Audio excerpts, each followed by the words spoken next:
시작하시겠습니다. 감사합니다, 아버지 하나님. 오늘 저희들에게 귀한 만남을 허락하시고 함께 주의 말씀을 나누는 소중한 형제와 자매들을 허락해 주신 것을 감사합니다. 아버지 하나님, 이 말씀을 우리가 함께 나누고 배우고 또 서로를 우리가 세워가면서 이 땅에서 우리 주님이 기뻐하시는 주님의 교회의 모습을 이루어갈 수 있도록 도와주시옵소서. 오늘도 부족한 중 주의 말씀을 전하기에 부족함이 없도록 지혜와 말씀 또 영감을 허락하여 주시기를 원합니다. 주의 입술에 주의 말씀을 채우사 오직 주의 진리만 전하게 하옵소서. 예수님의 이름으로 기도합니다. 아멘.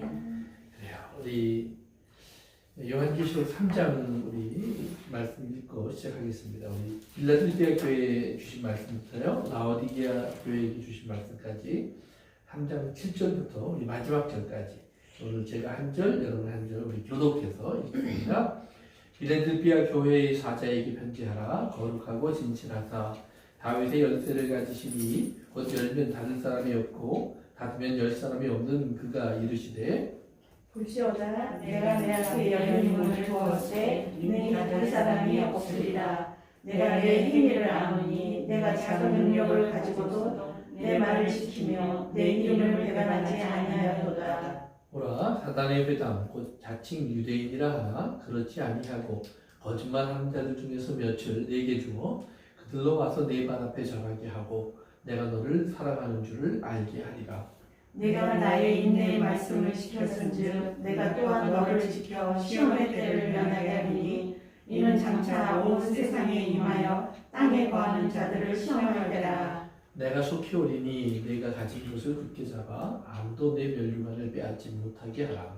이기는 자는 내 하나님 성전의 기둥이 되게 하니 그가 결코 다시 나가지 아니하리라. 내가 하나님의 이름과 하나님의 성 곧 하늘에서 내 하나님께로부터 내려오는 새 예루살렘의 이름과 나의 새 이름을 그 위에 기록하리라. 위에 있는 자는 성령이 교회들에게 하시는 말씀을 들을지어다.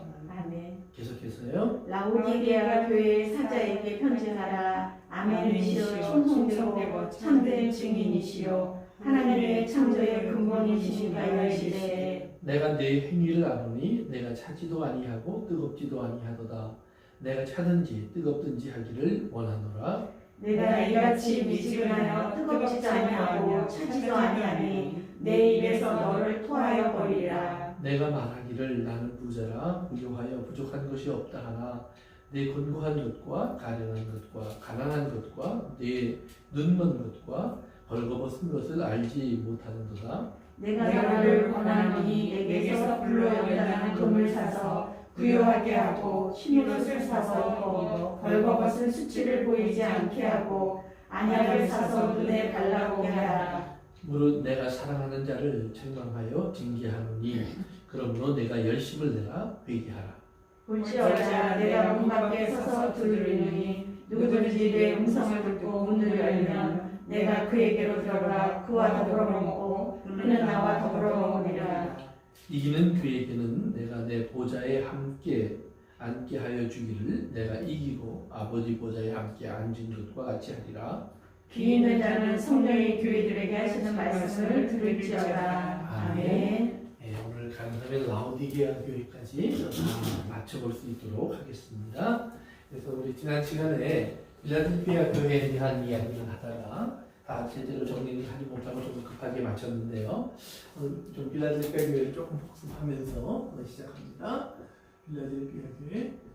빌라델피아 교회는 이제 7교회 중에 6번째로 소개되는 교회인데 책망받지 않고 오직 그 하나님의 인정받고 권면을 받는 서머나 교회와 이 2개의 교회 중에 하나입니다. 재미있는 것은 서머나 교회에도 그렇고 빌라델피아 교회에도 그렇고 공동의 적이 있어요. 그것이 자칭 유대인 그래요. 자칭 유대인.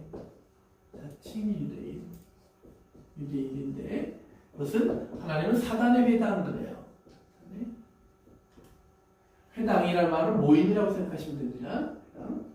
이라고 이렇게 얘기를 합니다. 여러분, 이들이 왜 사탄의 회당이냐? 그들은 거짓말하는 자다. 그래요. 자, 어떤 거짓말을 했을까요?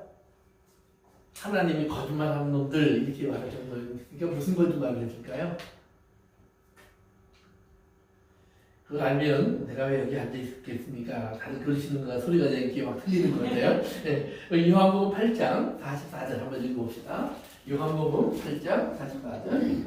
요한복음 8장 44절. 우리 한번 같이 읽어봅시다.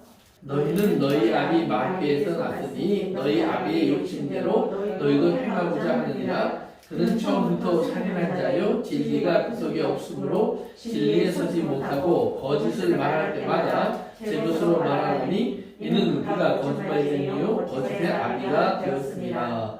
그러니까 이제 여기서 말은 그는 사단의 회당이다. 그 사단을 따르는 자다라고 하나님 말씀하시는 거예요. 그러니까 우리가 보통 생각하는 사단 그러면 좀 이렇게 무시무시하고 뭐 이렇게 사람을 막 괴롭히기 위해서 창도 들고 나오고 뭐 이렇게 뿔도 달리고 이런 건데 성경은 사단을 뭐라고 표현하냐면 사탄은 절대로 그렇게 나타나지 않는다. 천사처럼 나타난다. 또 하나님의 말씀을 전하는 사자들처럼 등장한다. 그래서 달콤한 말을 들려준다. 어떤 달콤한 말이냐? 그 듣고 싶은 말들. 그래서 아담에게도 예를 들면 하와를 유혹할 때 저거 먹으면 너 망해 그러지 않고 뭐라고 그랬죠? 네가 하나님인데 네가 하나님인데 그러면 하나님 없어도 되잖아 그 말이잖아요. 얼마나 좋아요. 내가 하나님이 되니까 내 마음대로 하면 되니까 그런 거예요. 그런데 제가 이제 그 말을 할 때마다 항상 생각나는 사람이 있어요. 저희 여동생과 결혼한 매제가 목사님인데요. 이 양반이 항상 그래요. 내 마음을 나도 모르겠네. 네. 그러니까 내 마음을 나도 모르는 사람이 자기 마음대로 하면 어떻게 되겠어요?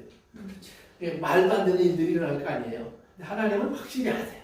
하나님의 뜻이 무엇인 줄 알고 마음이 무엇인 줄 알고 변치 않으신 하나님. 하나님 항상 한결같으시고 그래서 그 진실하시다 그렇게 이제 표현하는 건데 그런 하나님인데 사단이 와서 이런 이제 사람에게 그 말을 들려주는 거예요. 그러면 우리가 그 말을 들을 때 이게 나쁜 말이 아니잖아요. 그러면 그 말을 우리가 참 좋은 말이네, 듣고 싶은 말이네, 맞는 말이네, 그렇게 되면 세상이 좋아지겠네 이런 식의 생각을 하는 거예요. 그래서 사단의 말에 동조하기 시작하죠. 그럼 사단의 말에 동조하기 시작하면 그것이 거짓말이 되는 거예요. 그러니까 예를 들면 이런 거예요. 하나님이 예수님을 보내셨어요. 자, 예수님, 이 사람이 내 아들이야. 그랬어요. 근데 사람들이 뭐라고 그래요? 어떻게 네가 하나님 아들이 될 수 있니? 사람이 어떻게 하나님 아들이 될 수 있니? 그런데 사실은 구약 성경부터 하나님은 계속해서 나는 아버지야, 아버지야 말을 많이 하셨거든요. 그러니까 내가 아버지라는 말은 뭐예요? 너희는 내 자녀야 라는 말을 하시는 건데 그것을 그들은 듣고 알면서도 그러나 아니야. 하나님은 하나님이고 우리는 우리야. 이제 이런 식의 생각으로 하나님과 자기를 구분해 버리신단 말이에요. 근데 하나님은 구분하는 것이 아니라 나는 너희와 하나야. 너희는 내 안에 있고 나는 너희 안에 있어야 돼. 그래서 우리라고 하는 하나님의 커뮤니티, 하나님의 하나된 모습을 하나님 가정과 같은 모습, 또는 한 나라, 또는 한 몸 이런 식의 표현으로 하나님 우리와 하나 되기를 원하시는 거란 말이에요. 그래서 하나님의 그 마음을 이제 예수님을 보여주는데 예수님을 보면서 이 사람들이 넌 하나님이 아니야. 그러면 보세요. 하나님인데 하나님이 아니라고 그러면 거짓말이에요, 진짜예요? 거짓말. 이게 거짓말이다. 성경에서 말하는 거짓말은 남을 막 속이는 거짓말, 물론 그런 거짓말도 있어요. 우리가 생각하는 거짓말. 그러나 가장 근본적인 것은 뭐냐면 하나님의 말씀이 뭐예요? 진리예요. 근데 하나님의 말씀과 반대되는 이야기는 다 거짓말이에요. 하나님의 말씀과 어긋나는 이야기는 다 거짓말이에요. 그러니까 거짓말하지 마라 라는 말의 핵심은 뭐냐면 하나님 말씀 아닌 것 함부로 말하지 마라. 절대 말하지 마라. 하나님 말씀만이 진리다. 그래서 하나님 말씀을 하라는 건데 이제 이 사람들은 자꾸 뭐라 하면 이 유대인들은 자기들의 해석, 자기들의 이해. 그러니까 사람이 그러니까 하나님 말씀을 우리가 이제 공부하다 보면 우리가 부닥치는 게 뭐냐면 가끔 가다 보면 하나님 말씀이 이해가 잘 안 되는 게 많아요. 그렇죠? 네. 근데 이해가 안 되는 게 많을 때 그럼 내가 이해할 때까지 이 말씀은 거짓말 이러면 안 된다 이 말이에요. 일단 진리예요. 내가 이해를 못하는 거예요. 그러니까 어린아이에게 부모들이 이야기하다가 어느 날 한계가 오면 뭐라고 그래요? 이제 너도 크면 알아. 할수 없어요. 기다릴 수밖에 없어요. 그러니까 그 기다림의 시간이 필요하단 말이에요. 그러니까 하나님을 우리가 아는 것도 때로는 우리에게 기다림이 필요해요. 하나님의 어떤 설명으로 우리가 알 수 있는 게 아니고 하나님의 어떤 보여주시는 것으로 우리가 깨달을 수 있는 게 아니라는 말이에요. 한계에 도달할 때가 있어요. 그래서 그 사도 바울이 하나님의 사랑을 표현하는 것이 고린도전서 13장에 나오는데 뭐라고 얘기했냐면 지금은 거울로 보는 것 같다 그래요. 그럼 지금 거울로 보면 얼마나 잘 보여요. 그런데 그때 거울은 이런 거울이 아니에요. 네. 청동 거울이에요. 그러니까 좀 뿌옇게 보이죠. 이렇게 그래서 좀 뿌옇게 보이니까 착각하기 쉽다 이 말이에요. 그런데 그 지금은 거울로 보는 것처럼 불확실하지만 그때가 되면 얼굴을 마주대하고 볼 것이요. 그래서 분명하게 본다 이제 그런 말씀하셔요. 그래서 거짓말이라고 하는 것은 뭐냐면 하나님의 진리와 반대되는 말을 하는 걸 다 거짓말이라고 해요. 그러니까 유대인들의 회당, 저들이 이 하나님을 믿는다고 모여 앉아서 저들이 이야기하고 하는 내용들을 들어보니까 예수님이 뭐냐면 너희들은 진리를 얘기하고 있지 않아. 너희들이 이해한 거, 너희들이 해석한 거, 너희들이 원하는 말을 하고 있어. 그렇기 때문에 너희들은 거짓말이야. 그게 바로 사단이에요. 그러니까 제일 무서운 사탄은 뭐냐면 교회라고 하는 울타리 속에서 목사라는 영향을 가지고 우리가 거짓된 것을 가르치면, 진리가 아닌 것을 가르치면 그처럼 무서운 거짓말이 없는 거예요. 그래서 예수님이 그들은 사단의 회당이야. 그러면 그런 거짓말을 가지고 있는 사람들이 하는 일은 뭐냐? 예수님을 핍박한다 이 말이에요. 예수님을 어떻게 해서든 예수님을 죽이고 예수님을 없는 것처럼 만들고 싶어 해요. 왜? 예수님이 보여주시는 진리 속에는 우리가 원하는, 우리 육체가 원하는 것이 아닌 것들이 많이 있어요. 우리 세상 사람들이 바라고 있는, 기다리는 것들이 아닌 것들이 굉장히 많이 있다 이 말이에요. 그래서 예수님 뭐라고 그래요? 육은 살리지 않아요. 하나님 살리는 것은 영이에요. 영이 필요해요. 그러면 영이라고 그러니까 육과 영을 그럼 어떻게 잘라내면 될까? 그러면 죽으면 내한테 뭐 빠져나와서 요거 내 영이다 그러고 무덤에 묻혀져서 썩어지는 것은 육체니까 사라지는 거다 그게 아니라 육체와 영이 하나님의 생명이 하나로 결합되어서 완전해지는 것을 영이라고 해요. 그래서 우리가 산 영이 되기 위해서는 육체도 있어야 돼요. 그러니까 예수님이 부활하셨을 때도 육체를 가지고 계세요. 그러니까 예수님이 사람들이 예수님을 보고 이제 우리가 생각하는 그런 예수님의 모습은 이제 귀신, 환상 같은 거잖아요. 그래서 귀신이다 그랬어요. 예수님을 고스트라고 불렀어요. 그래서 예수님이 아니야. 영은 뼈와 살이 없어. 근데 너희가 보는 나는 뼈도 있고 살도 있잖아. 거기다가 앉아서 또 뭐라고 그래요? 먹어 가져와봐. 그래서 먹어요. 영이면 먹으면 쏙 해서 바깥으로 튀어나와야 되는데 짭짭짭짭 하시더니 뱃속으로 들어가시더라 이 말이에요. 그러니까 그런 것을 보여주는 예수님이 이게 진짜 영이야. 이게 부활한 생명은 이런 거야. 그래서 생명을 보여주세요. 그래서 이제 거짓말이라고 하는 것의 정의를 여러분들이 우리가 생각하는 남을 속이는 말, 뭐 이런 말 맞아요. 물론 속이는 말은 맞죠. 그러나 우리가 생각하는 남을 속이는 말이 아니라 거기에 뭐예요? 하나님의 말씀과 부닥치는 모든 것을 거짓말이라고 한다라고 하는 것을 여러분 기억해 주시면 되겠어요. 그래서 사단의 회당은 유대인들은 그거 가지고 있어요. 그러니까 유대인들이 그래서 사도행전을 보면 끈질기게 쫓아다니면서 하는 게 뭐예요? 예수님 죽이고 그 다음에 교회 핍박하고 그 다음에 사도들을 또는 선교사들을 괴롭혀요. 바울이 가는 데만 쫓아다니면서 저 하는 말 거짓말이야. 저 말 따라가면 너희들이 불행해져. 저는 거짓말하는 거야. 저는 사람 죽여야 돼. 그래서 계속해서 바울을 죽이려고 하고 쫓아내고 하는 일을 하거든요. 그러니까 그런 일을 왜 하느냐? 자기들은 거짓말에 뭐예요? 붙잡혀 있는 거예요. 이걸 확신하고 있어요. 그러니까 무서운 거는 종교가 무서운 건 그런 거예요. 잘못된 것을 확신하는 거예요. 지금 이제 요즘 최근에 뉴스에 많이 나오는 아프가니스탄 같은 데를 봐도요. 이제 그 탈리반이라고 하는 이슬람 원리주의자들이라고 그러죠 우리가. 그들이 이제 다시 그 나라를 이제 차지하게 됐어요. 그러면 가장 지금 걱정하는 사람들이 뭐예요? 여자와 어린 아이들이에요. 특별히 여자 아이들, 어떤 여자들. 왜? 그들이 해석하고 있는 법 속에서는 여자의 위치가 없어요. 그는 단순하게 아이를 낳는 사람일 뿐이에요. 기계와 같은 존재밖에 안 돼요. 그 외에 어떤 인권이 거의 없어요. 그러니까 이스라엘 법에 보면 어릴 때는 아버지의 결정에 따라야 돼요. 그 다음에 이제 커서 결혼하면 남편의 결정에 따라야 돼요. 그 다음에 이제 남편도 죽고 혼자가 되면 아들의 결정을 따라야 돼요. 그러니까 여자에게는 어떤 결정권도 없고 어떤 재산권도 없어요. 그런 식의 해석을 해나가요. 그러니까 유대인들도 거의 비슷한 해석을 해왔었어요. 그러다가 이제 예수님에게 이제 부닥치면서 또 이제 현재 사회 속에서 살면서 그들이 좀 이제 완화됐지만 유대인의 원리주의자들 속에 들어가면 똑같아요. 그래서 뉴욕에 가면 브루클린이라는 데가 있잖아요. 거기 가면 유대인 원리주의자들이 살고 있어요. 그 사람들은 복장만 보면 알아요. 까만 모자 쓰고요, 까만 옷 입고요. 그 다음에 여자분들도 다 까만 옷 입고요. 그 다음에 머리를 이렇게 남자들이 옆을 따갖고 옆을 이렇게 들려요. 그래서 이제 그들은 하루에 몇 번씩 기도하고 뭐 율법 공부하고 그 사람들은 절대 일 안 합니다. 절대 일 안 합니다. 그냥 율법만 공부해요. 그리고 그 사람들은 누가 먹여 살리느냐? 세상에 살고 있는 다른 유대인들이 11조하고 뭐 이래갖고 그 사람들이 먹여 살려요. 이스라엘에 가면 나는 그런 유대인입니다. 그러면 그 사람들은 세금으로 다 먹여 살려요. 오직 성경만 공부해요. 그래서 이제 그런 사람들이 있는데 거기에서 빠져나온 한 여자분의 이야기가 있어요.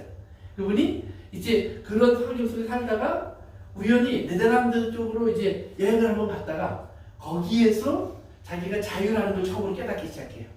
그래갖고 이제 그 유대인의 울타리를 벗어나는 과정을 영화로 만들어서 우리가 이제 소개한 그 영화가 있는데 그 이제 제목은 좀 생각이 안 나요. 근데 그런 영화들을 이렇게 보시면 똑같아요. 여자의 권리는 아무것도 없어요. 그냥 단순하게 아이를 낳는 도구일 뿐이에요. 그 이상 그 이하가 없어요. 그래서 굉장히 일찍 결혼을 시키고요, 교육도 시키지 않고 이제 그러는데 이제 그런 거예요. 그런 식의 해석을 한다 이 말이에요. 그러면 그것이 하나님의 뜻이냐? 그것이 하나님의 뜻이냐? 근데 성경은 아니라고 그러죠. 성경은 아니에요. 오히려 성경에서 우리가 이걸 쭉 보면 아브라함이 부인이 둘이 있어서 이쪽 부인에 있어 난 사람은 그 사람은 이스마엘 쪽으로 내려가는 사람은 그건 이스라엘이 아니에요. 아브라함의 자손이라고 해도 사라에게서 난 자라야 돼요. 그래서 여자가 중요해요. 그리고 한국에 하나님 처음에 만들 때도 남자와 여자를 만드시고 그래서요. 남자와 여자 둘이 합쳐져야 돼요. 그래서 그 여자를 헬퍼, 돕는 배필 그랬는데 우리 보통 돕는 그러면 어떤 생각을 해요? 조금 모자라고 그냥 조금 부수적이고 좀 있으면 좋은 거 뭐 이렇게 생각을 하는데 그 돕다라는 말에 하나님 뭐라고 얘기하시냐면 성경에 내가 너희를 돕는 자야. 내가 너희를 돕는 자야. 똑같은 단어예요. 그러면 하나님이 우리를 돕는 자라는 말인데 그 말을 뭐가 들어가 있냐면 나의 도움 없이 넌 아무것도 안 돼. 내 도움이 너에게는 꼭 필요한 거야. It's essential. Must have예요. 그러니까 여자는 돕는 배필이라는 말은 뭐예요? 여자 없으면 안 돼 이 말이에요. 그러니까 이 말을 우리가 이제 예수님 안으로 가져와서 보면 예수님은 남편이고 여자는 교회니까 예수님과 교회 사이에 우리가 볼 때 하나님은 사람을 만들어서 이렇게 사서 고생하실까? 이제 우리 그런 생각을 한단 말이에요. 그런데 성경은 무슨 얘기를 하는 거냐면 아니야. 하나님에게는 너희가 없으면 안 돼. 하나님이 반드시 우리가 있어야 된다는 말이에요. 우리 생각에는 이게 하나님 식으로 혼자서 편하게 사시면 굉장히 편할 것 같아요. 요즘 뭐 이제 오늘 차 타고 오면서도 우리 손들 얘기도 하고 그랬는데 우리 집사님하고도 사실은 아이들 키우면서요. 아이들이 있어서 너무 행복하다. 물론 그럴 때 있어요. 그러나 또 어떨 때는 뭐예요? 이거 제발 얘네들 없이 좀 어디 도망가서 살고 싶어. 이럴 때도 분명히 있다 이 말이에요. 이 두 개가 왔다 갔다 해요. 그렇지만 결국은 뭐예요? 있어야 돼요. 있어야 돼요. 그러니까 나에게 내라는 존재가 이 세상에 필요 없는 존재냐? 심지어 부모들이 버리고 싶은 존재냐? 아니라는 말이에요. 하나님의 말씀 안에 들어가서 보면 뭐예요? 네가 없으면 안 돼. 그렇기 때문에 내가 있는 거예요. 그러니까 하나님이 이 땅에 필요 없는 것을 하나도 만드신 것이 없어요. 반드시 있어야 돼요. 그러니까 어떤 역할을 하느냐? 그 중에는 바로처럼 악한 역할을 하는 사람도 있고 모세처럼 선한 역할을 하는 사람도 있는데 바로에게도 하나님 무슨 얘기를 하냐면 너를 통해서 내가 내 영광을 드러내려고 내가 너를 만들었다는 거예요. 그러니까 바로가 없으면 나타나지 않는 것이 있다는 말이에요.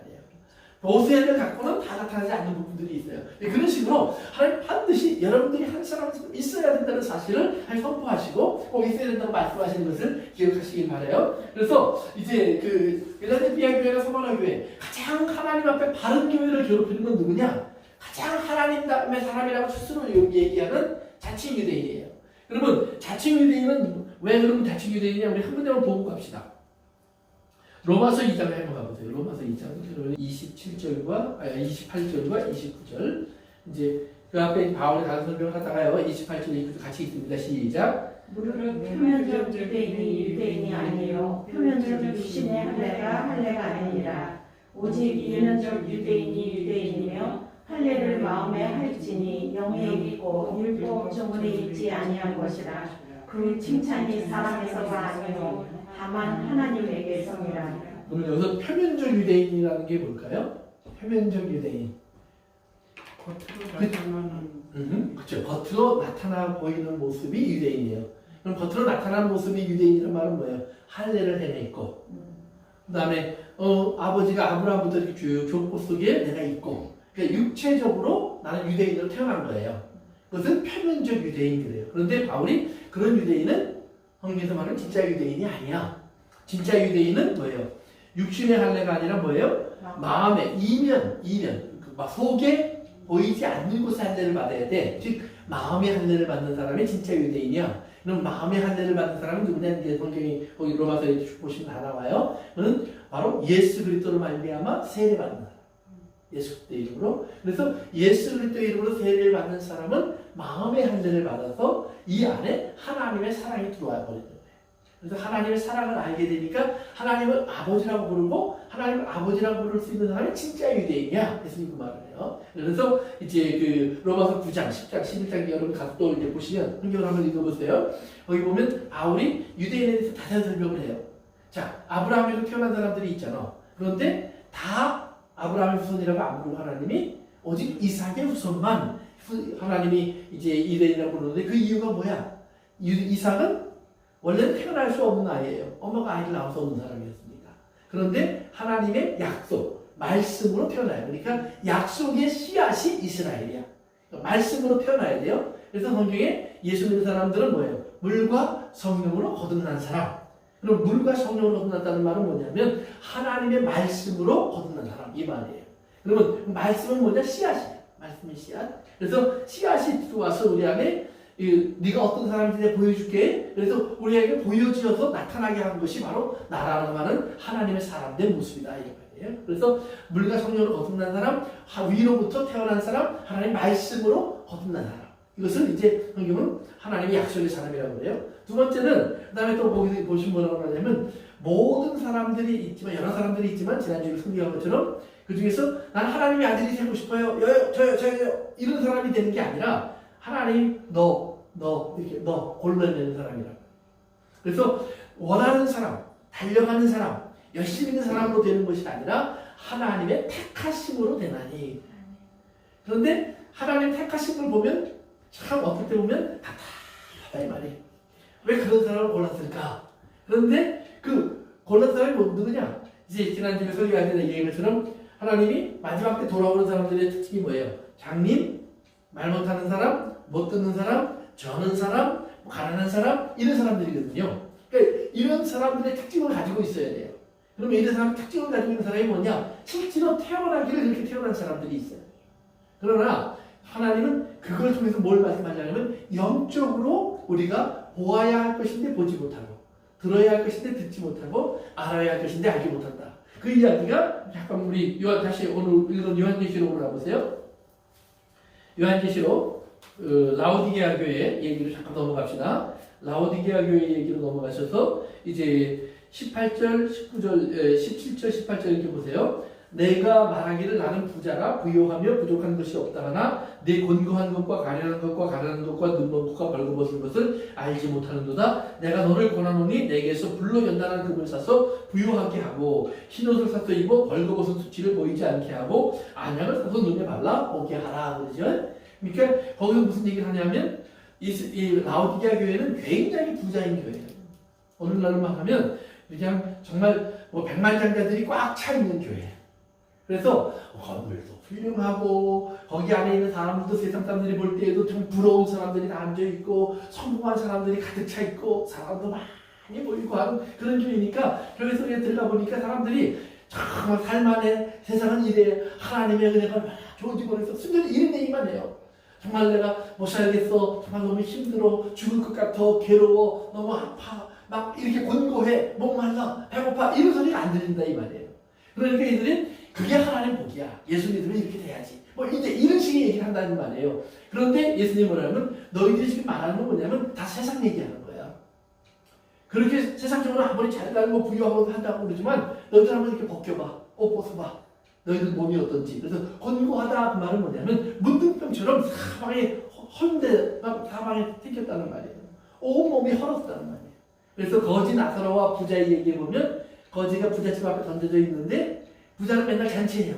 근데 거지 나사로는 그 앞에 이렇게 엎드려 있는데 얼마나 몸이 막 언제나 헐고 막 부러운지 나중에 개가 와서 그걸 핥아줘요. 그런 정도로 비참한 생활을 산다 이 말이에요. 그래서 이제 구약 성경에도 보면 이제 문둥병자 유명한 문둥병자 얘기가 있죠. 아람의 군대 장관. 이스라엘을 점령해서 이스라엘 괴롭히는 그 적군의 장군이에요. 그런데 겉으로 볼 때는 군대 장관으로 당당한데 이거 딱 벗으면 어떻게 돼요? 문둥병자예요. 그러니까 겉으로는 멀쩡해. 그러나 벗으면 문둥병자예요. 그러니까 자기는 겉으로 전쟁할 때 이럴 때는 잘 모르겠죠. 막 승리하고 막 환호 받고 막 칭찬받고 그러니까. 그러나 막상 집에 들어와서 갑옷을 벗고 자기가 목욕을 하거나 이렇게 자기 몸을 돌봐야 될 때가 되면 얼마나 비참하겠어요. 근데 그 사람에게 한 어린 아이가 여종을 이스라엘 사람을 잡아와서 종을 부리거든요. 그 여종이 뭐라고 해요? 우리나라에 가면 하나님의 사람이 있는데 하나님의 사람을 만나면 고침받을 수 있을 것 같은데. 그게 참 기가 막힌 거죠. 자기에게 포로로 잡혀온 나라에 하나님의 사람이 있대요.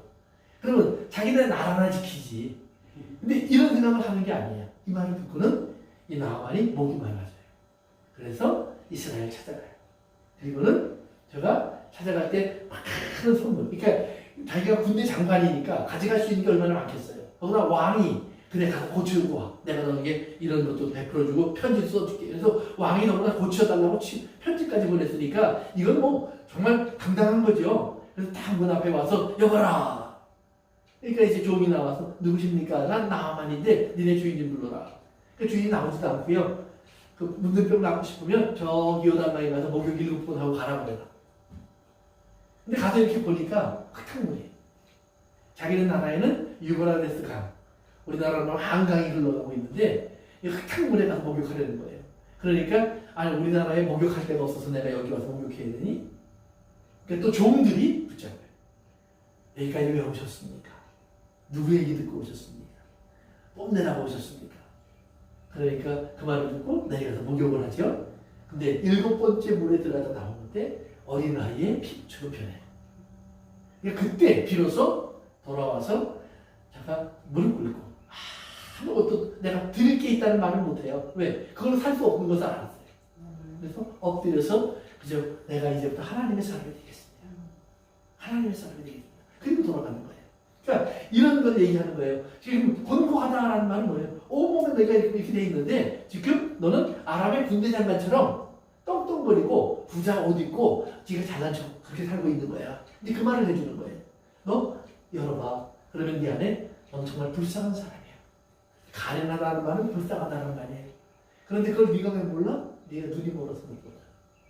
네가 사실은 그래서 네가 눈을 뜨고 보면 네가 알 거야. 네가 진짜 믿고 싶은 것, 깨끗한 것, 그것은 내가 살 수 없는 것을 알 거야. 금으로도 살 수 없고 은으로도 살 수 없어요. 그럼 뭘로 사요? 연단한 금을 사서 내게 위에 나오죠? 그래서 18절에 보니까 불로 연단한 금을 사서. 그럼 불로 연단한 금이 뭐예요? 불로 연단한 금은 뭐냐면 하나님께서 요비가 시련을 당하니까 그러죠. 하나님이 나를 연단하시는 정금같이 나옵니다. 그러니까 하나님의 연단 속에 들어가야 돼요. 지난주에 제가 설교할 때 이름한 것처럼 시편 105편에 요셉의 이야기를 할 때도 보라는 하나님께서 요셉을 감옥에 들어가도록 내버려 주셨어요. 참 죄도 없는 감옥에 들어갔으니까 하나님의 사람이라는 게 얼마나 의미가 없어요. 그런 억울한 일을 당하는데 한 번도 도와주지 않았어요. 그래서 매도 맞고 억울한 일을 당하고 팔려가고 종살이하다 또 버림받고 그래서 감옥까지 들어갔으니까 그것도 왕의 감옥, 그 지하 감옥 그 안에 들어가서 평생 살아야 되는 거예요. 착고를 하고 매일같이 움직이는 거예요. 그러니까 얼마나 괴로워요. 그런데 그 모든 시간을 속이면 연단하는 시간이에요. 연단. 그래서 하나님이 연단이 마치는 날, 그것이 뭐예요? 하나님의 말씀이 이루어지는 날. 그러니까 연단이 끝나는 날은 말씀이 이루어지는 날. 이 두 가지 하나가 돼요. 그래서 말씀이 이루어지는 날 하나님이 저를 끄집어내셔서 구원자로 사용하네요. 구원자로. 그러니까 이게 그런 거예요. 그러니까 네가 지금 보지 못하잖아. 근데 네가 봐봐. 그러면 너를 고칠 수 있는 것, 네가 가지고 있는 것 살 수 있는 게 있나 봐봐. 없잖아. 그러니까 이제 성경에 부자라는 얘기를 할 때 우리 가끔 이제 그런 친구들을 우리 성경 공부하면서 받고 하는데요. 부자라는 얘기를 할 때 우리 꼭 기억하셔야 돼요. 부자라는 건 땅의 개념의 부자예요. 그러니까 난 돈도 많아. 난 금도 많아. 그런데 그다음에 하나님 질문하시는 게 그러면 그것 가지고 네 머리카락 하나 자라게 할 수 있니? 아, 근데 요즘은 머리카락 심으면 돼요. 그래요? 키를 키울 수 있니? 그랬더니 요즘은 다리 확장, 뼈 늘어나는 수술을 하면 돼요. 그럼 메리트 큰데요? 별말을 다 할 수 있어요. 그러나 하나님 결국 궁극적으로 말하는 게 뭐냐? 내 목숨을 구할 수 있니? 내 영혼을 구할 수 있니?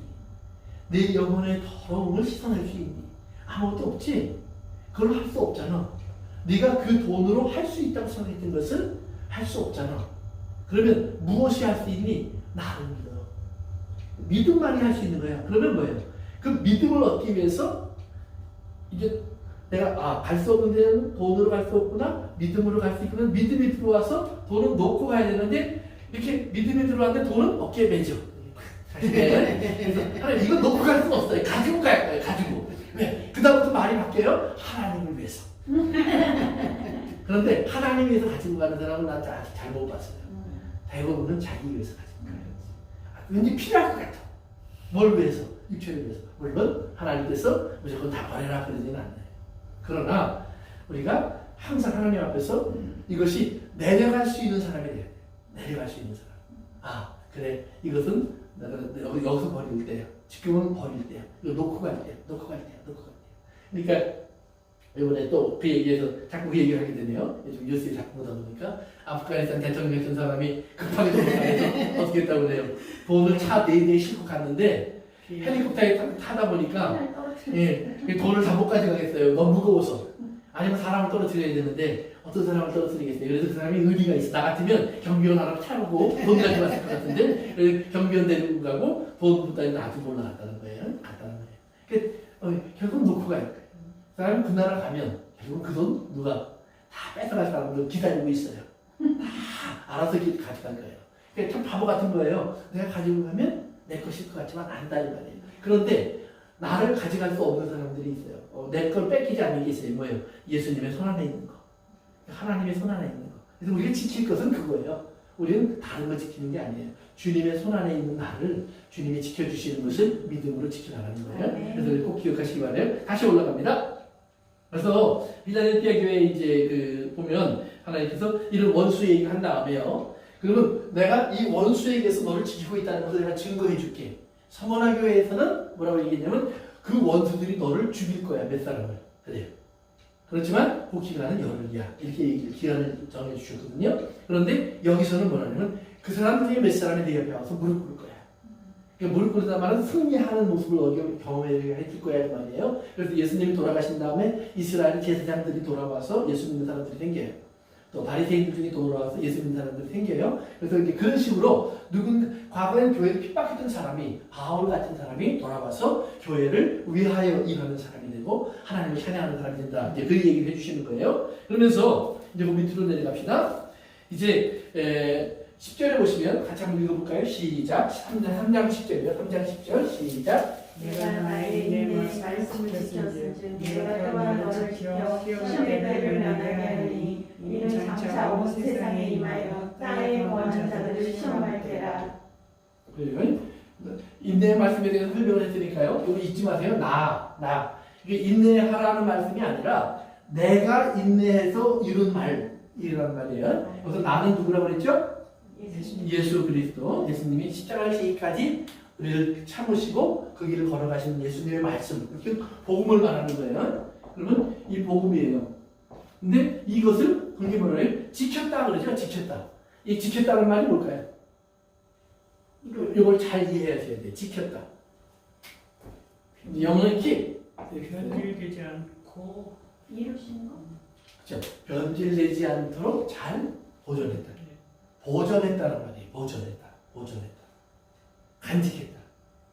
이거 내가 이제 예를 들면 제가 이걸 제 아내에게 맡기면서 이거 아주 중요한 거야. 잘 지켜. 그러면 이대로 지키면 돼요. 이대로. 근데 여기다가 요거 이렇게 놔두면 안 돼. 여기다 뭘 좀 덮어놔야 돼. 뭐 이렇게 하다 보니까 이게 메모리에 됐더니 다 없어졌어. 그럼 제가 뭐라고 그럴까요? 그렇죠.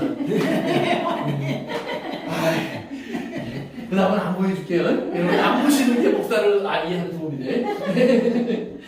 그런 거예요. 그러니까 간직한다. 잘 보존한다. 그대로. 더하지도 말고 빼지도 말고. 그러니까 복음을 지킨다는 말은 내가 율법을 어떻게 잘 지킬까? 그래서 뭐 거짓말 안 하고 살아야지. 물론 그런 것도 지키는 거예요.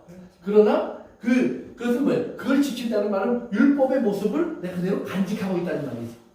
그러니까 거짓말을 안 한다는 것이 율법의 모습을 그대로 간직하고 있다는 거예요. 그처럼 복음을 그대로 간직하고 있어요.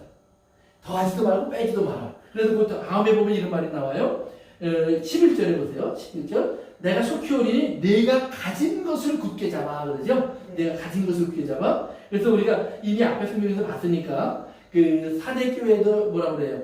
네가 어떻게 받았고 어떻게 들은 것을 기억하고 그걸 잘 지켜라 그러죠. 그 다음에 두아디라 교회라든가 버가마 교회라든가 거기에 거짓 선지자 또는 니골라 당의 교훈 이걸 경고하는 이야기를 왜 하시냐면 그들이 여자 선지자의 이야기를 들으면서 뭐래요? 하나님 말씀에 자꾸 더하고 빼기를 한다 이 말이에요. 그러면 그렇게 하면 내가 이렇게 되는 거야? 아 그러면 내가 부자가 되는 거야? 자꾸 이런 식으로 끌고 간다 이 말이에요. 그래서 이제 그런 말.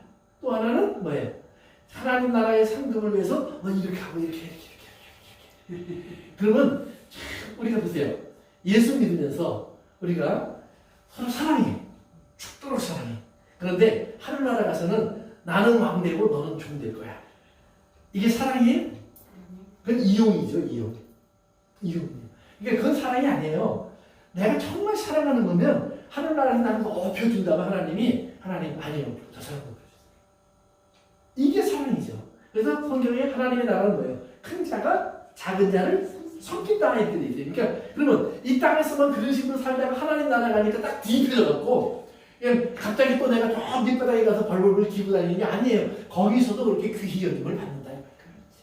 이게 하나님 나라지. 여기서는 그렇게 하라고 해놓고 거기 가면 또 도로 뒤집어서 이쪽처럼 되면 그게 세상이죠. 그건 지옥이지 하나님 나라가 될 수가 없어요. 그러니까 하나님 나라에 대한 개념을 잘 하셔야 돼요. 그래서 내가 하나님 나라에 맡기를 원하는 삶은 뭐냐? 내가 목사를 하는 여러분들 다시 보는 거예요. 여러분들이 거기 와서 목사님 말씀 정말 제대로 가르쳐 주셨어요. 우리가 그 말씀 듣고 믿음 지키고 여기까지 올 수 있었어요. 그 말은 나에게 상급이에요. 그게 내가 여러분 보면서 너희가 나의 상급이니 바울이 말하는 것처럼 이분들이 하나님 나라까지 왔구나. 얼마나 감사해. 이렇게 같이 기뻐하고 즐거워하는 거지. 거기서도 또 내가 이렇게 팍 올라가서 나 안에 든 일들 다 지고 갔어. 저기 봐. 잘해 나한테. 이거 아니다 이 말이에요. 그러니까 우리가 진짜 하나님 나라의 상급을 바로 이해하자. 어떤 상을 우리가 바라보고 그 나라를 우리가 향해 가는 건지 잘 이해해야 돼요. 그래서 이제 이 말씀은 너희가 받은 복음을 그대로 그래서 가진 것을 지키는 거예요. 그래서 예수님이 요한복음 17장에서 보시면 아버지께서 내게 주신 저 사람들에게 내가 아버지가 나에게 주신 것을 줬습니다. 그래요. 근데 뭘 줬다고 그러면 내 말씀을 저들에게 주었습니다. 아버지의 말씀을 저들에게 주었습니다. 그러니까 성령님도 우리에게 오시면 어떻게 하다고 했어요?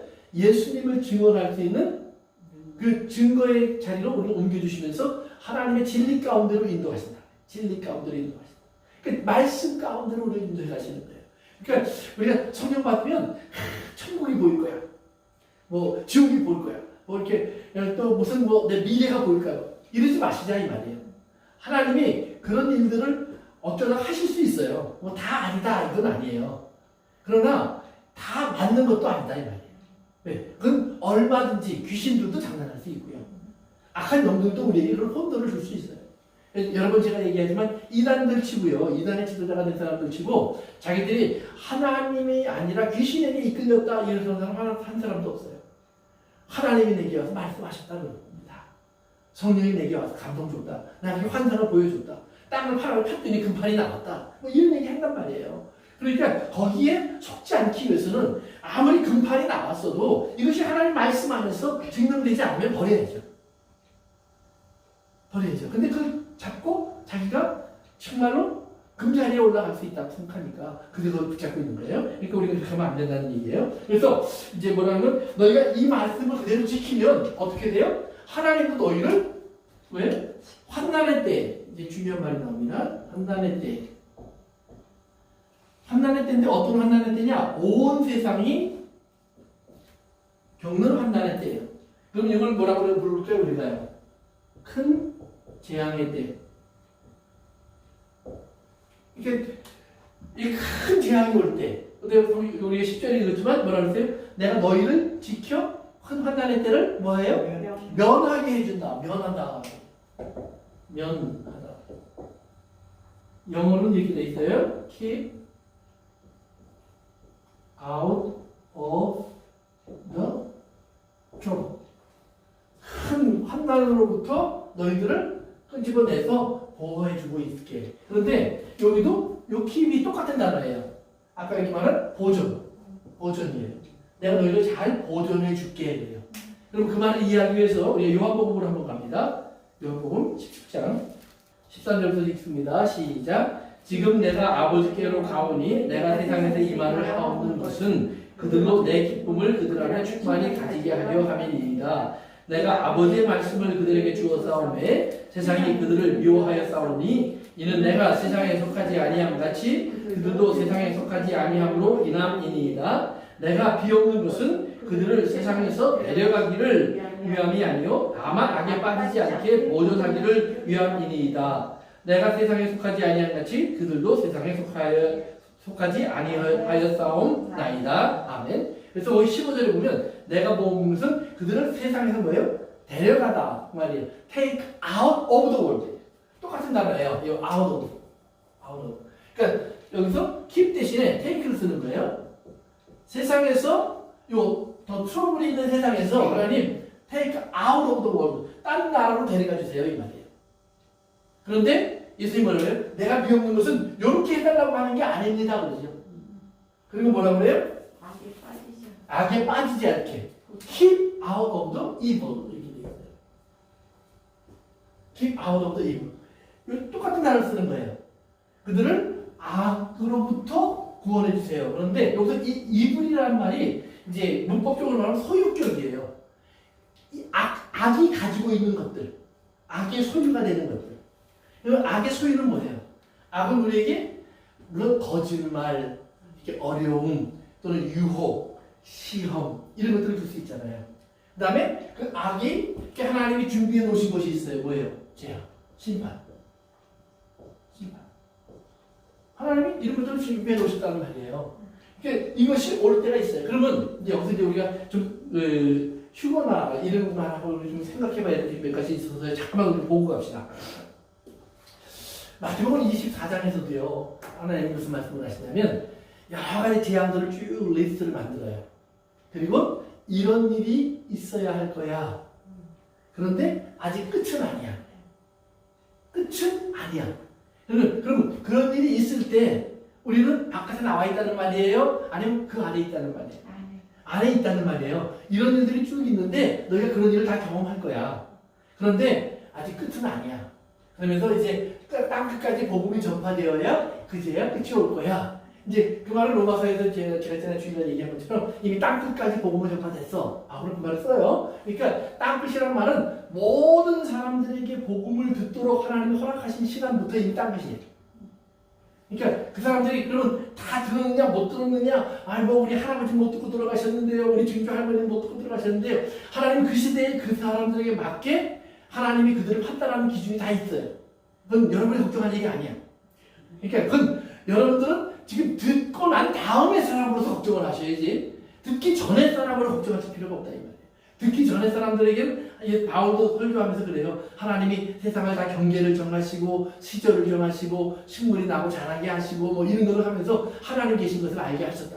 이미 그래요. 그러니까 그걸 통해서 그들이 알게 된 하나님은 어떻게 생겼을까? 그럼 생각해 보시면 돼요. 아브라함이 오늘 여러분들처럼 예수님의 이름을 불렀을까요? 아니에요. 이삭이 여러분들처럼 하나님께 감사하고 찬송하고 또 그렇게 깨닫고 기도했을까요? 아니에요. 아브라함, 이삭, 야곱은 굉장히 옛적의 사람이에요. 그들이 알고 있던 하나님에 대한 지식은 아주 한정되어 있어요. 그러니까 그 범주 내에서 하나님을 섬기는 거예요. 그 범주 내에서. 그러니까 그것은 하나님의 습기예요. 그러니까 여러분들이 고민할 필요가 없어요. 그들이 하나님 앞에서 억울합니다. 못 그러게 하신다고 했어요. 하나님이.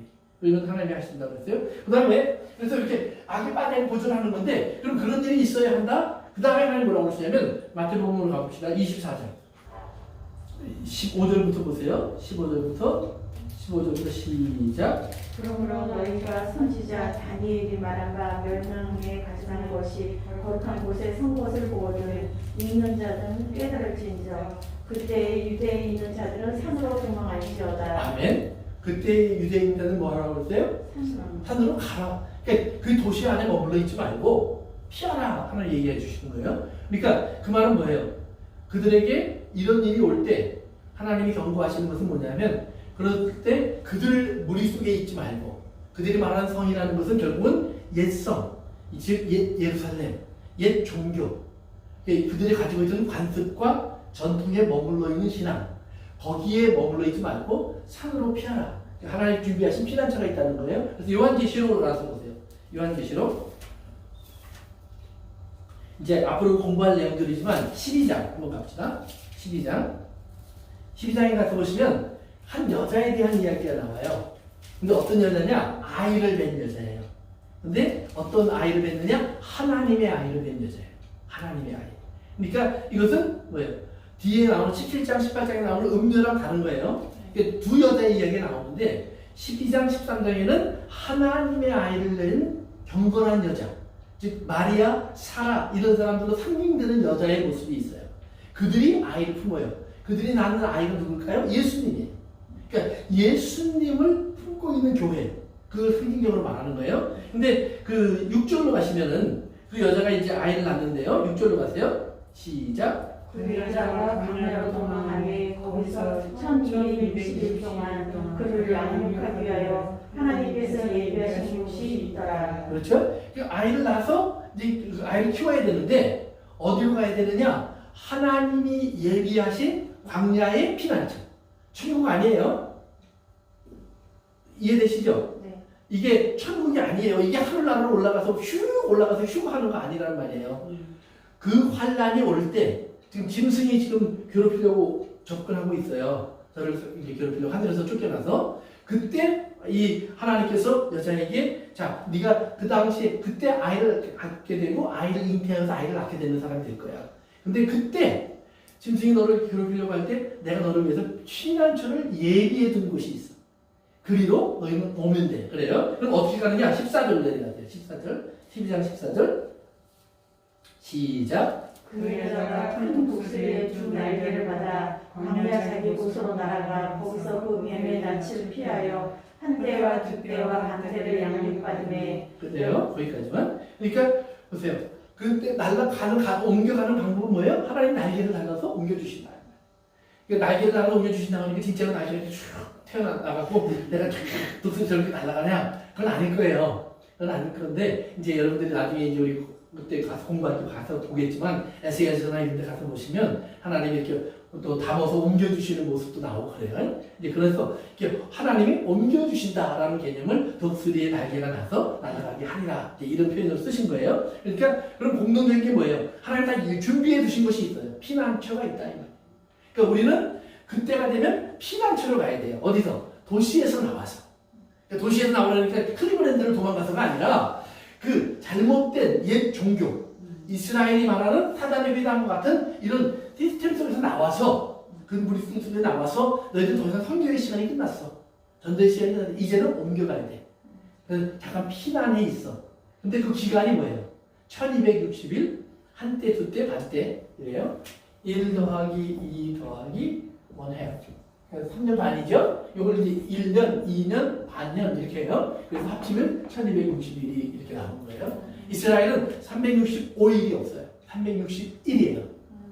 그래서 한 달에 30일이에요, 무조건. 그리고 이제 몇 년마다 한 번씩 대신 윤년이 있어요.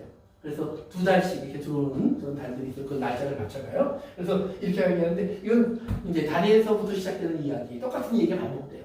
그러니까 이것이 뭐예요? 1260일이라는 건 단위 뭐예요? 정하신 기간이 있다. 짧은 기간이 있다. 그래서 마귀에게 하나님이 이제 세상을 괴롭힐 수 있는 시간을 주시는데 그것도 1260일이에요. 그러니까 피난가 있는 시간과 마귀가 이 땅에서 하나님의 사람들이나 또는 이 땅의 사람들을 괴롭힐 수 있는 시간이 같아요. 그러니까 그 시간이 그 시간이라는 말이에요. 그 시간이 그 시간이에요. 그 다음에 또 한 군데 봅시다. 18장으로 가보세요. 요한계시록 18장. 요한계시록 18장 4절. 요한계시록 18장 4절. 시작. 또 내가 들으니 하늘로부터 다른 음성이 나서 이르되 내 백성아 거기서 나와 그의 죄에 참여하지 말고 그가 받을 재앙들을 받지 말라. 아멘. 그러니까 뭐예요? 아까 마태복음 24장에서 산으로 도망가라 그랬고, 그 다음에 요한계시록 12장에서는 피난처를 내가 예비해뒀다. 그리로 가라. 그랬어요. 그다음에 18장에서는 거기서 나와. 그래서 너희들이 여기에 하나님이 이제 이들을 때가 돼서 심판할 때 하나님의 심판이 이렇게 재앙이 내려올 때 너희들은 그 재앙에 참여하지 마. 그렇게 얘기해 주시는 거예요. 참여하지 않는 자네요. 그러니까 그 재앙에서 우리가 피난 와 있는 거죠. 롯을 하나님이 소돔에서 건지셔서 보게 하시고 아브라함에게 그 소돔을 위해서 기도하면서 그 소돔을 불타는 걸 보게 하신 것처럼 멀리서 우리를 하나님이 보호하신다는 말이에요. 그러니까 우리가 생각하셔야 돼. 저 사람들을 심판하는 것을 위해서 하나님이 일을 하실 때 그 심판에 우리를 집어넣는 건 아니에요. 우리를 보호하시는 하나님의 방법이 있다 이 말이에요.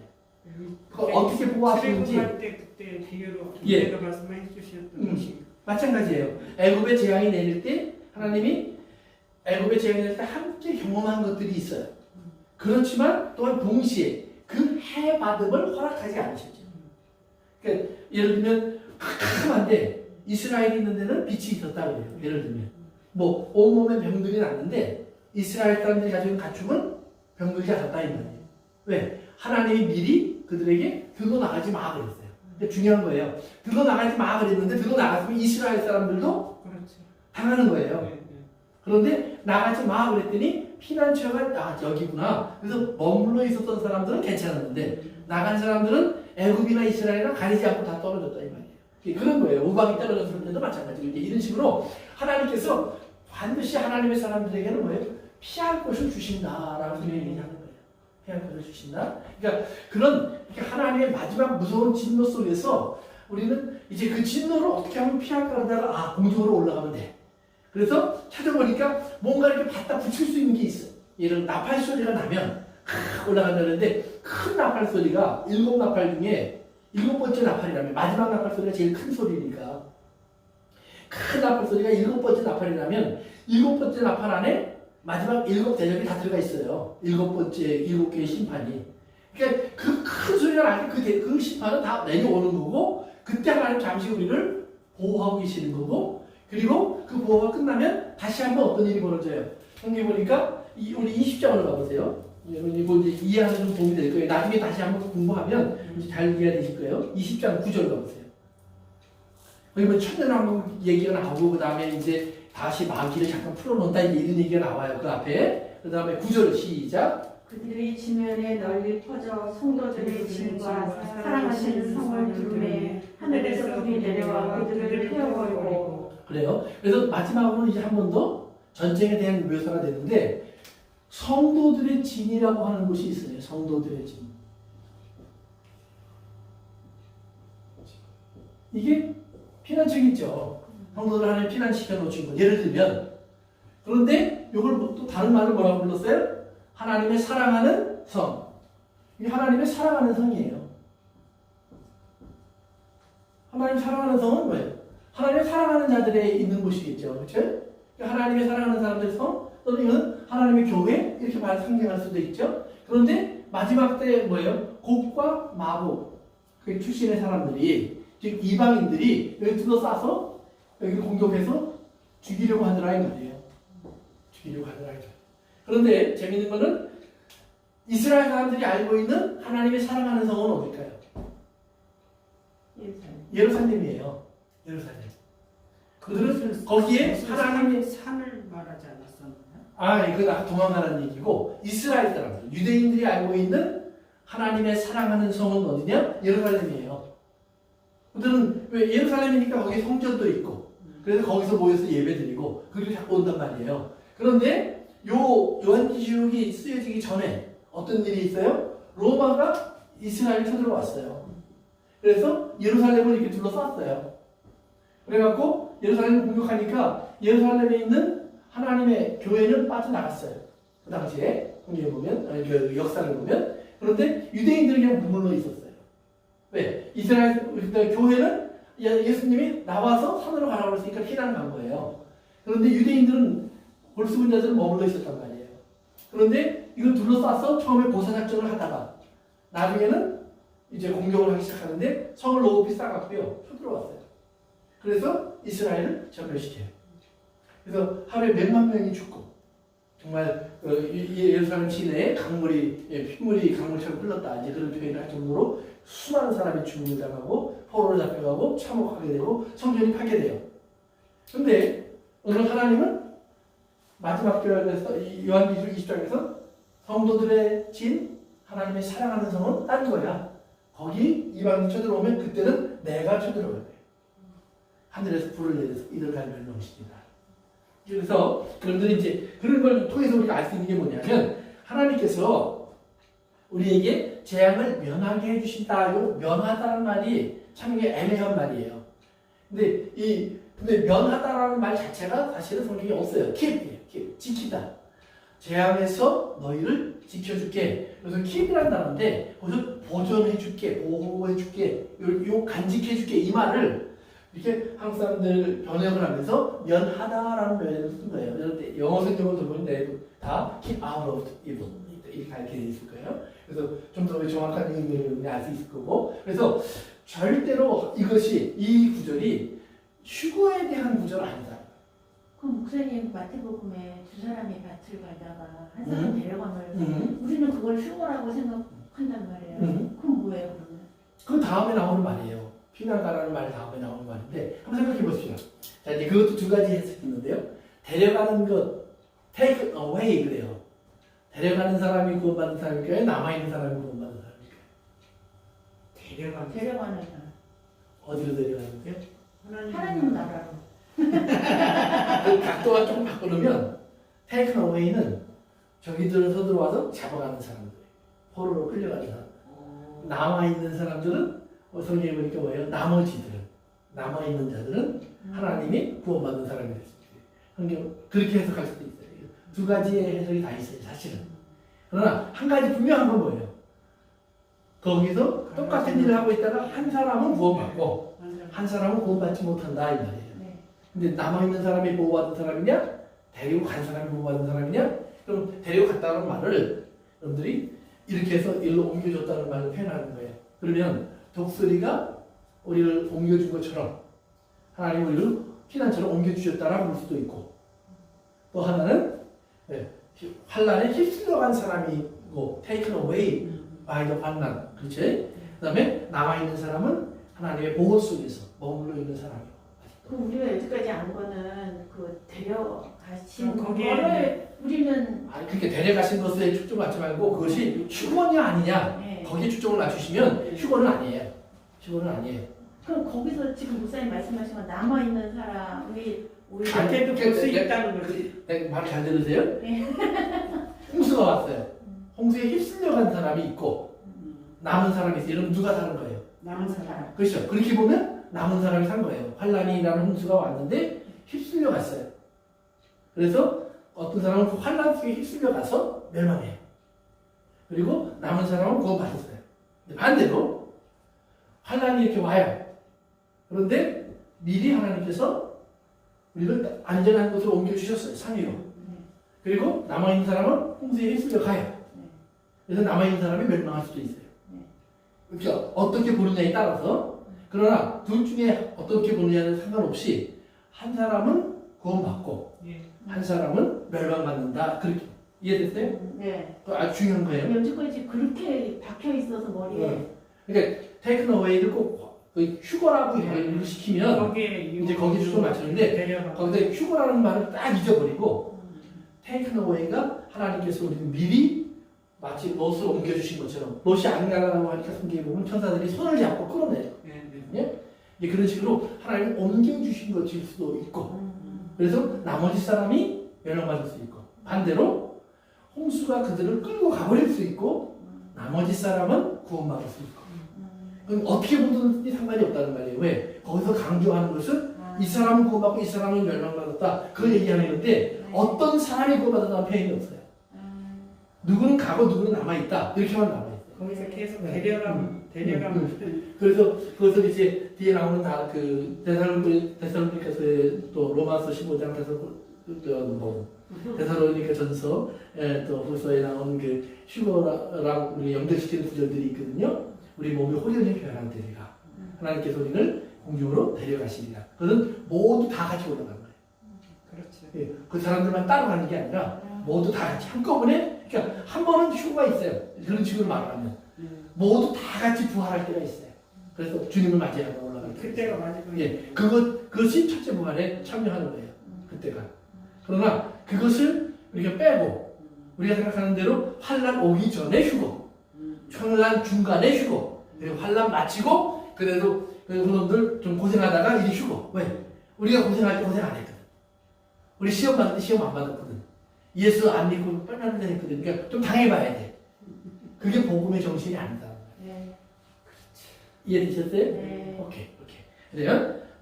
그럼 오늘 거기까지만 합시다. 그래서 필라델피아 교회는 아무래도 라우디게 교회는 아무래도 다음에 가야 될 것 같네요. 그래서 예수님께서 대신 이제 그 속효리라 답이 있고요. 속효리라. 그것은 마태복음에서는 그 기간을 줄여주리라, 또는 요한계시록 다른 데서 보니까 3년 반, 1260일 그 기간을 정해주셨어요. 얘들 피난처에 가 있지만 피난처라고 하는 것도 길어지면 힘들어. 어려울 거야. 내가 너희들에게 그날을 가려줄 거야. 그래서 그날은 3년 반이 될 거야. 그러면 이제 정확하게 날짜가 3년 반이냐 아니면 그것도 상징적인 수냐 그건 몰라요.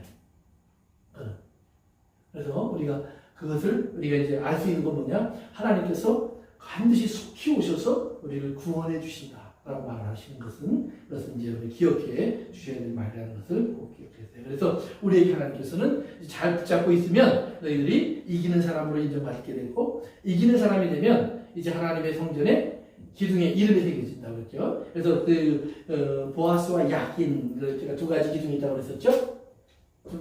성경 앞에 기둥이 두 개 있어요. 하나는 보아스, 하나는 야킨이에요. 이제 보아스는 하나님에게 he has power, 하나님에게 능력이 있다는 말이에요.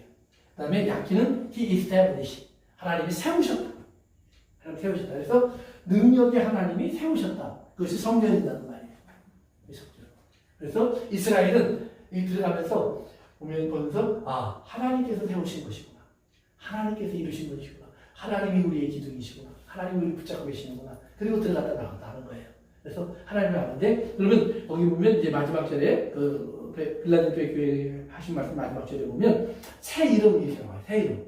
그 성의 새 이름, 또 내 새 이름 이렇게 나오죠. 우리 요것만 듣고 마칩니다. 에스겔서 48장 구약 성경 위에 보시면 이제 그 새 예루살렘 모형이 나와요. 거기도 정방형 문이 3개씩 12개가 있는 문의 이름이 나오고요. 그 다음에 이제 나중에 다시 살펴볼 거예요. 35절만 읽어봅시다. 시작. 그 사방의 학대는 18,000척이라. 그날 후로는 그 성읍의 이름을 여호와 삼마라 하리라. 아멘. 여호와 삼마라 하리라. 그 성의 이름이 나와요. 그렇죠? 성의 이름은 여호와 삼마. 삼마라는 말이 뭐냐면 there, 거기 이란 말이에요. 이게 여호와는 뭐예요? 하나님이죠? God is there. 하나님이 거기 계시다. 하나님이 함께하는 곳이다. 그 말이에요. 그러니까 새 예루살렘의 성의 이름은 뭐예요? 하나님이 영원히 함께하는 곳. 그래서 이제 요한계시록 돌아보시면 요한계시록에서 이렇게 나오죠. 21장 2절, 요한계시록 21장 2절에 보면 또 내가 보매 거룩한 성 새 예루살렘이 하나님께로부터 하늘에서 내려오니 그 준비한 것이 신부가 남편을 다 위하여 반장한 것 같더라. 그러면서 내가 들으니 보좌에서 큰 음성이 나서 이르되 보라 하나님의 장막이 사람들과 함께 있음에 하나님이 그들과 함께 계시리니 그들은 하나님의 백성이 되고 하나님이 치든 그들과 함께 계셔. 하나님이 함께 하신다. 새 예루살렘의 특징이 뭐예요? 하나님이 우리와 함께 하는 것이 이제 뭐예요? 피지컬이 느껴진다는 거예요. 지금은 우리예요. 성령으로 함께 하시죠. 성령으로. 그때는 우리가 실질적인 생활 자체가 하나님이 항상 함께 하는 것을 느끼고 경험하고 보고 같이 하면서 교제하는 거예요. 하나님과. 그런 그 완성된 나라로 옮겨지는 모습을 이렇게 얘기하는 겁니다. 오케이? 네. 오늘 거기까지만 하겠습니다. 네, 기도합니다. 아버지 하나님, 오늘도 다시 한번 빌라델피아 교회를 중심으로 해서 주의 말씀을 나누었습니다. 우리 사랑하는 성도들 꼭 저들에게 주신 주님의 말씀을 잘 간직하는 사람이 되게 하여 주옵소서. 더하지도 말고 빼지도 말라고 하신 대로 잘 간직하여 그 말씀 안에 있는 하나님의 은혜를 믿음으로 받고 그리고 그 말씀대로 믿음으로 살아갈 수 있는 그러한 깨달음, 또 용기, 또 능력을 허락하여 주시옵소서. 비록 그들이 지극히 작다고 할지라도 아버지 하나님 그 작음으로 인해서 하나님께서 더 큰 능력으로 역사하실 것을 바라보게 하여 주옵소서. 예수님의 이름으로 기도합니다.